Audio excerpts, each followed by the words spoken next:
Tugasku menemanimu.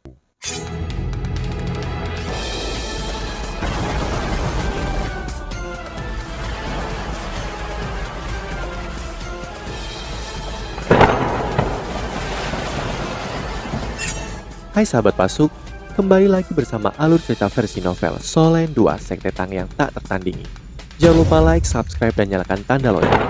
Mari kita lanjutkan.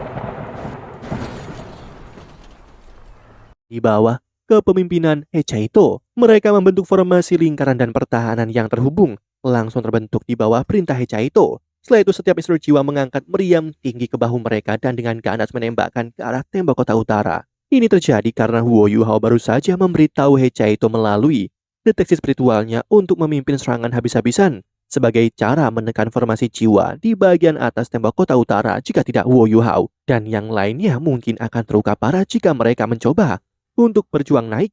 Begitu mereka menunda dan mengizinkan lebih banyak instruktur jiwa untuk terhubung, misi mereka akan menjadi semakin sulit.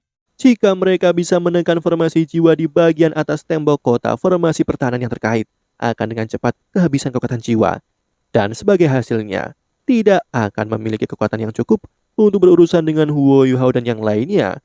Beradaptasi dengan perubahan di medan perang adalah penting. Tidak peduli kapan sehubungan dengan hal ini, Huo Yuhao tidak akan lagi tampil sangat baik. BB dan 3 lainnya melesat dalam 4 arah yang berbeda. Huo Yuhao dan Tang Wutong tidak bergerak sama sekali. Huo Yuhao hanya meraih tangan Tang Wutong saat dia melepaskan kekuatan spiritualnya yang besar menuju satu arah dalam formasi jiwa. Kekuatannya yang mengerikan bahkan menyebabkan udara bergetar sedikit. Bajingan! Seorang berteriak sebelum 2 sosok terbang dari formasi jiwa. Kedua tokoh ini menyerang Huo Yuhao dan Tang Wutong. Keduanya adalah penatua yang tampaknya berusia sekitar 70 tahun. Ketika mereka bangkit dari formasi jiwa, formasi pertahanan terkait dari seluruh formasi jiwa tampaknya menjadi sedikit redup. Aura menyeramkan menyebar dan menelan seluruh tempat, menetralkan kekuatan spiritual besar dari Huo Yuhao. Bukan instruktur jiwa. Huo Yuhao segera membuat keputusan yang akurat. Tidak hanya kedua ini bukan instruktur jiwa, tapi mereka bahkan jenis yang sangat akrab dari para master roh. Mereka adalah master roh jahat. Mereka adalah master roh jahat dari gereja Roh Kudus. Dua iblis Feng Hao dulu ini tidak terbiasa dengan Huo Yuhao, namun ekspresinya segera berubah serius. Para master roh jahat merasa sangat mudah pada tahap awal kultivasi mereka. Mereka mampu meningkat dengan cepat, namun sangat sulit bagi seorang master roh jahat untuk menjadi Feng Hao Dolo. Itu bahkan lebih sulit bagi mereka dibandingkan dengan para master roh biasa. Akibatnya, master roh jahat yang bisa menjadi Feng Hao Dolo tidak bukan lagi adalah elit di antara para master roh jahat. Keduanya harus menjadi penatua kehormatan gereja Roh Kudus, bahkan jika mereka tidak berasal dari aula ibadah. Gereja Roh Kudus sebenarnya telah mengerahkan 2 master roh jahat di sini. Sepertinya mereka telah bergerak. Huo Yuhao menyempitkan matanya dan memperkuat pelepasan kekuatan spiritualnya saat ini. Baik dia dan Tang Wutong berada dalam domain gangguan spiritualnya. Kedua master roh jahat tidak bisa melihat penampilan mereka. Kekuatan spiritualnya luar biasa juga membuat 2 master roh jahat sibuk, sehingga mereka tidak bisa diganggu dengan hal lain untuk saat ini. Kedua belah pihak berada di jalan buntu, tetapi medan perang bergemuruh. Cahaya juga bertebaran di mana-mana. Formasi jiwa di bagian atas tembok kota utara juga sedang dibom dengan intens. Pertahanannya yang terhubung berada di ambang kehancuran. Kekaisaran Ryu telah mengerahkan total 150 instruktur jiwa di sini.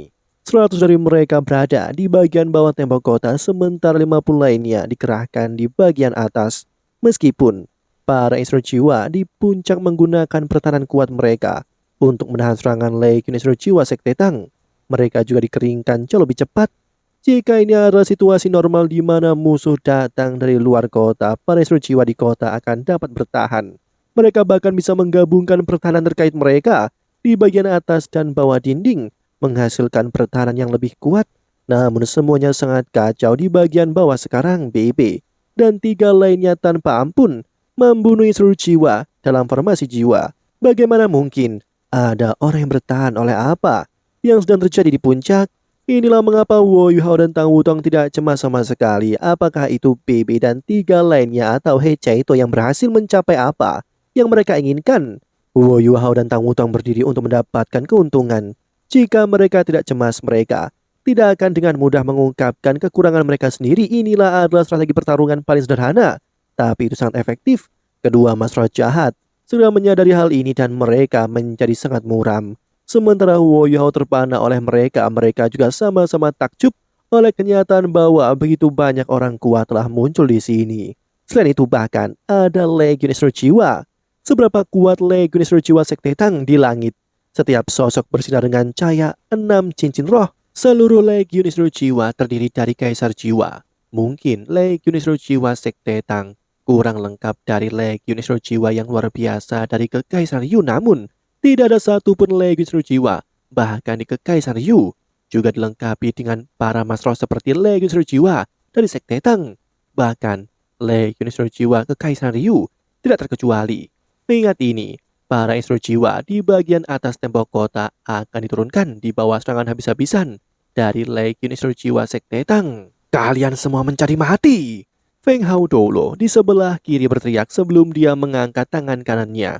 Tubuhnya langsung bersinar dengan 2 cincin roh kuning, 2 ungu dan 5 hitam.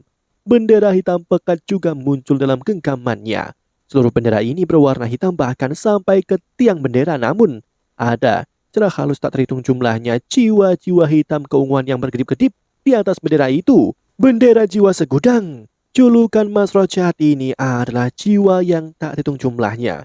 Dia adalah jiwa yang tak terhitung jumlahnya Dolo. Peringkat 91 dari Feng Hao Dolo Jahat. Mas Roh Jahat lainnya di sisinya juga melepaskan jiwa bela dirinya.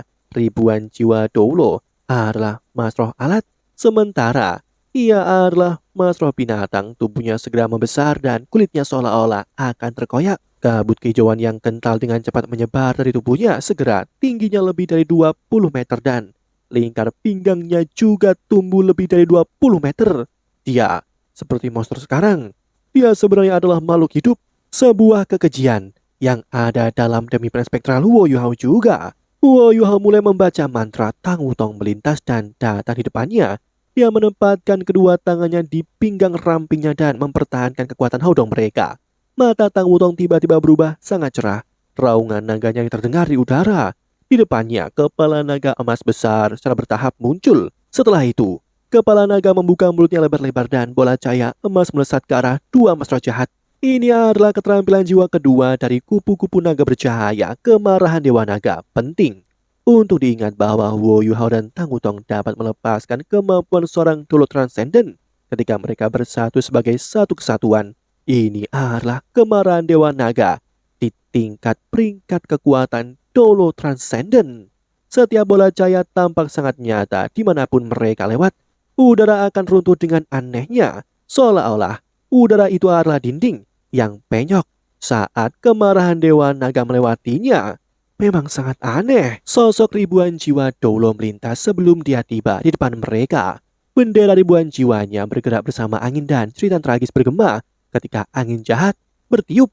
Bendera itu akan menelan bola-bola cahaya yang dilepaskan oleh kemarahan Dewa Naga. Sesuatu yang aneh terjadi pada saat ini. Bola-bola cahaya tiba-tiba membentang di udara, berubah menjadi naga emas kecil. Naga-naga ini memamerkan giginya saat mereka mencakar ke arah bendera. Roh pembalasan yang dilepaskan dari bendera ribuan jiwa langsung terkoyak saat mereka menghadapi naga emas yang dipenuhi dengan aura cahaya. Tiba-tiba langit berubah sangat terang dan aura menyeramkan yang sebelumnya di udara tersapu oleh pengaruh kemarahan Dewa Naga. Ekspresi ribuan jiwa Dolo berubah dengan segera. Roh pembalasan ini adalah sumber kekuatannya. Dia berteriak dan cincin jiwa ketiga dari bendera ribuan jiwanya bersinar terang. Bendera ribuan jiwanya diperbesar 10 kali lipat dan meraih ke arah semua naga emas kecil. Kekejian Dolo sudah mengambil langkah besar sekarang dan sedang menuju Wo Yuhao dan Tang Wutong. Bendera ribuan jiwa yang diperbesar sebenarnya sangat ulet. Ketika itu menelan semua naga emas kecil sepertinya. Jiwa yang tak terhitung jumlahnya telah melahap mereka seketika itu. Benar-benar terasa seolah-olah kemarahan Dewa Naga telah sepenuhnya ditekan. Ekspresi dingin melintas di wajah Tang Wutong. Kepala naga emas di depannya bersinar terang tiba-tiba. Setelah itu, ledakan luar biasa berdering dari bendera ribuan jiwa. Ribuan jiwa Dolo berteriak dengan marah dan dengan cepat terhuyung mundur. Aura yang dilepaskan dari bendera ribuan jiwanya tampak sedikit melemah. Jelas dia sangat menderita dari pembalasan Tang Wutong. Mas Roh Jahat memang bisa mengekang sebagian besar jiwa bela diri, namun kupu-kupu naga bercahaya kelas atas dari Tang Wutong tidak dapat diatasi oleh Mas Rojat biasa. Jika bukan karena fakta bahwa Huo Yuhao sedang membaca mantra sekarang yang mempengaruhi sirkulasi kekuatan Haudong mereka, Tang Wutong akan mampu melukai ribuan jiwa Doulo dengan pukulan sebelumnya. Pada saat ini, kekejian Doulo bergegas ke depan. Dia membuka tangannya dan sepetak besar kabut kehijauan menyapu Tang Wutong dan Huo Yuhao. Cairan kehitaman juga merembes keluar dari kulitnya. Ketika sosoknya yang menakutkan mendekat, sebuah rantai besar juga muncul di tangan kekejian Doulo. Jika dilihat lebih dekat, orang dapat menemukan bahwa tengkorak itu dibentuk dengan menggabungkan tengkorak bersamaan. Tengkorak-tengkorak ini bukan milik manusia, sebaliknya. Itu tampaknya berasal dari makhluk hidup yang berbeda. Itu dipenuhi dengan balas dendam yang intens dan aura menyeramkan. Di bagian atas rantai, ada kait yang terbuat dari struktur tulang yang tidak diketahui. Saat kekejian Doulo mengayunkan tangannya ke depan, rantai besarnya mencambuk ke arah kepala Tang Wutong. Dibandingkan dengan kekejian Doulo, Tang Wutong sangat kecil, namun dia masih berani menghadapi lawan yang begitu kuat. Dia mengangkat tangannya ke depan tubuhnya dan menggenggam telapak tangannya di atas kepalanya. Sayap naganya datang bersamaan pada saat ini, menelan Huo Yuhao di dalamnya. Bila cahaya raksasa muncul di udara seolah-olah itu baru saja memotong langit, panjangnya lebih dari 20 meter. Saat Tang Wutong menyapu tangannya ke bawah, pedang besar itu menebas, menggema deru naga yang marah. Pada saat yang sama, rantai kekejian Doulo bertabrakan dengan bilah cahaya dan langsung dipukul pergi. 3 proyeksi berbeda tiba-tiba muncul di tubuh kekejian Doulo. Dia ingin menghindari bilah yang masuk, namun bilahnya terlalu cepat. Saat cahaya melintas, kekejian Doulo meraung dengan marah. 3 proyeksi bergabung untuk membentuk satu dan luka besar muncul di bahu kekejian Doulo. Ini adalah hasil bahkan setelah dia menggunakan keterampilan jiwa pertahanan untuk mengambil sebagian besar kekuatan serangan dari bilah cahaya. Kalau tidak, ia akan berada dalam keadaan yang bahkan lebih tragis. Tang Wutong dengan paksa menekan 2 iblis jahat Feng Hao Doulo. Bukan saja dia tidak kalah, tapi dia bahkan menekan lawan-lawannya. Ribuan jiwa Doulo telah menarik nafas sekarang. Dia menatap tajam ke Tang Wutong. Cincin roh keenamnya menyala dan dia mengangkat bendera ribuan jiwanya tinggi-tinggi. Bendera hitamnya memancarkan cahaya riak kebiruan, membuatnya tampak biru tua. Biru tua ini sedalam warna laut. Setelah itu, 12 roh pembalasan terbang keluar dari spanduk. Roh pembalasan ini semuanya berwarna biru tua. Mereka tampak berbeda dari roh pembalasan biasa. Roh-roh ini sebenarnya memiliki bentuk mereka sendiri. Salah satunya bahkan makhluk hidup dengan tubuh manusia dan ekor ikan. Ke-11 roh pembalasan lainnya juga memiliki bentuk yang berbeda. Satu-satunya karakteristik yang serupa di antara mereka adalah bahwa mereka adalah makhluk air. Mereka harus menjadi monster akuatik. Monster jahat ini sebenarnya mengendalikan roh pembalasan yang terbentuk dari para monster akuatik. Roh pembalasan dari 12 makhluk roh akuatik muncul terlepas dari roh pembalasan Putri Duyung itu. 11 roh pembalasan lainnya terbang ke arah Tang Wutong. Masing-masing dari mereka melepaskan aura yang kuat. Roh pembalasan Putri Duyung mengangkat kepalanya. Dia tampak mendesah. Setelah itu, sebuah suara aneh terdengar dari mulutnya. Suaranya menawan, tapi dia terdengar seperti menangis. Dia membuat seseorang merasa ingin menangis. Tang Wutong tertegun ketika dia mendengar suara ini. Dia akan melepaskan keterampilan jiwanya berikutnya, tapi dia berhenti.